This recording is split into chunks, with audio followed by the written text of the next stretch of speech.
Good morning everybody, I'm Rick the pilot teacher, and today I'm taking you on a flight with me and Adam the fire tech. We're out on a wildfire at the moment.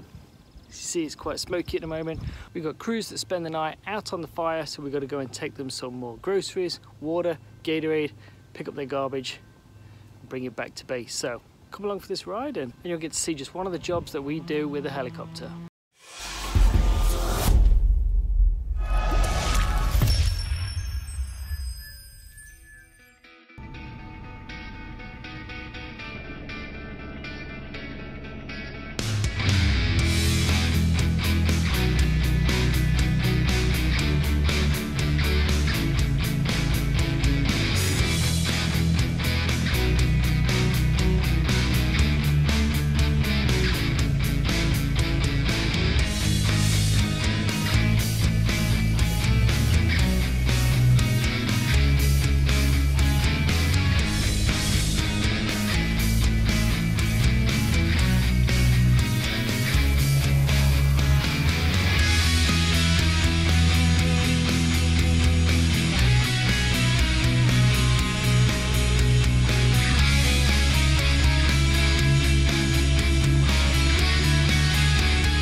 As you see, the fire's here on the left, and we've got the Bell 212 just landing in the bottom of the picture there. You just see the cruise camp right there. The 212 is just dropping off some other additional crews for the fire. We've made the camp on the south side using the natural water features as a natural fire barrier. So that's where the helipad is at this time. Obviously we've got to wait for the big bus to get out of the way. The biggest problem that I've got is that as the crews get dropped off by the 212, the 212's tail rotor is about 7 feet in the air, whereas mine on the A-Star is around about 3 feet. So they always cut the pads for the 212, but they never cut the grass and foliage down low enough. So when I come in, as you can see now, I'm coming in and I'm really starting to look around as to where I can put my tail rotor. Luckily these guys were pretty good and they cut a clearing about 30-40 feet in diameter right down to everything that's about ankle height, because if it's any higher than knee height, once I settle down onto the ground, then my tail rotor can whack any of the bushes that you can just see here on my nose. So at the back it's nice and clear, and so now I can just set down so Adam can get out and go do his thing.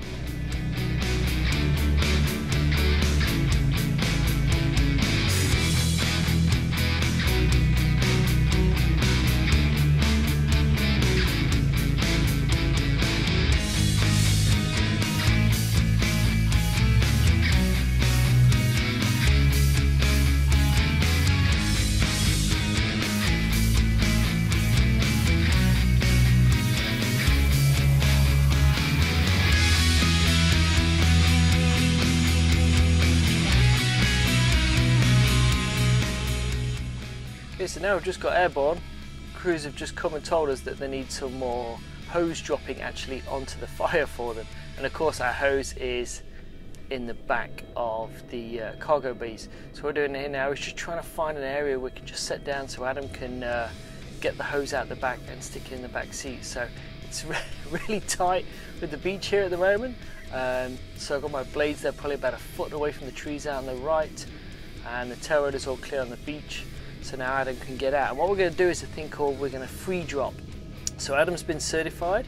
So what we've done is he's moved all the bags of hose into the back.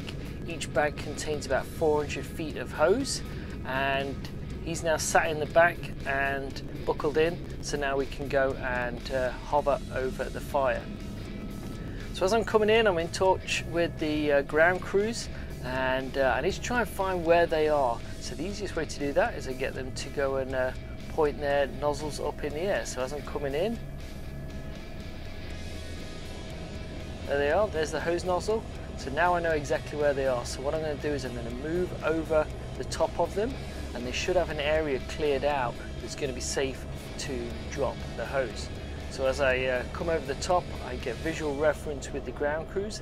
They've got bright orange helmets, so it's pretty easy to see them. And then I'll get them to be all clear of the area. And once they're clear of the area, then we can begin to drop the hose. So I basically bring it into a hover over the trees, and then it's all over to Adam. So what I'm going to do is going to open the door. I've given him the all clear. Poor guy, these bags weigh about 60 pounds each, so yeah, he has to move them across himself. So he just puts them out the side and drops them down, and they just basically plummet to the ground about 100 feet.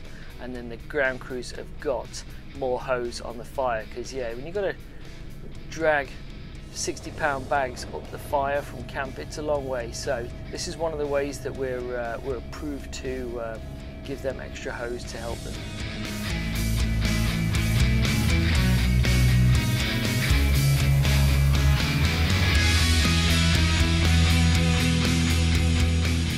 So what we're doing now is Adam doesn't like sitting in the back. He likes to come up the front because then he can use the radios to talk with his crews on the ground. He's kind of like their crew leader. He supervises them and organises everything from the air.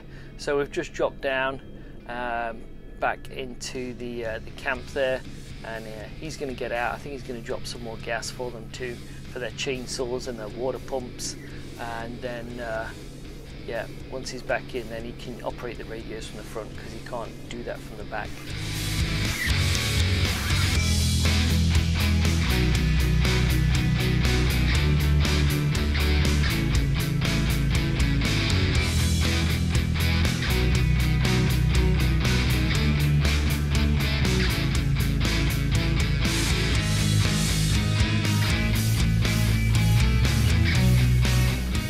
Rock there just above my iPad. That's my reference that I use to come and put in the same spot every time I come into land in this pad.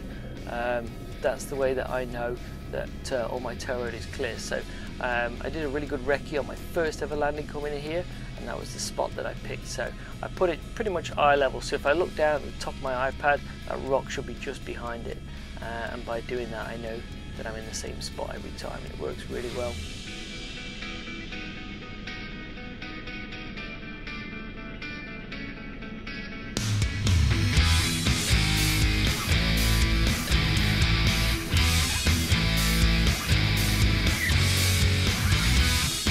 This base is a dedicated forestry heli base, so we've got the 212 on pad 1, myself on pad 2, we've got a spare pad on pad 3, and then we've got a medevac pad on pad 4 that's used for the region's air ambulance. So this place works really good. We're about a 20-minute flight from this particular fire, so yeah, it works nice.